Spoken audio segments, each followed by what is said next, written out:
Guys, sa palagay nyo, anong mangyayari kapag nilagyan ko ng tubig ang container na ito? Eh di babaha dito sa studio, Chris. Sa akin, Chris, bibilib ka sa sagot ko. Kasi kapag nilagyan mo ng water yan, aangat yung water at magiging soft drinks yung water! I don't believe you. Nya! Ikaw, Luis, ano sa palagay mo? Mukha kasing high-tech tong experiment na to kasi meron pang kuryente. Wow! Ay, meron ganyan? Sobrang excited ako ng mangyayari, Kuya Chris. Ano nga bang gagawin natin?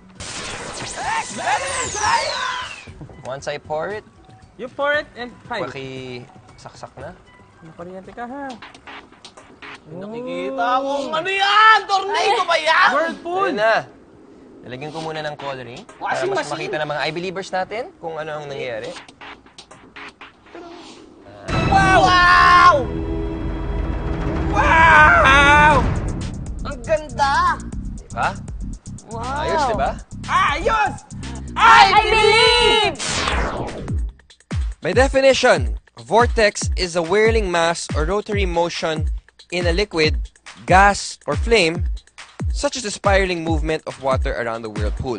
Nangyayari agad itong pagkilos ng tubig dahil sa whirling mass of water or air that sucks everything near it towards its center.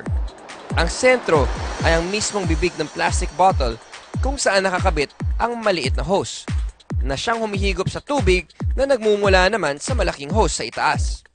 Malakas ang air pressure dahil gumamit tayo ng submersible pump.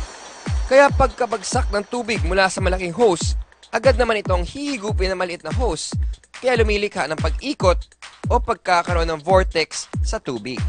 I believe.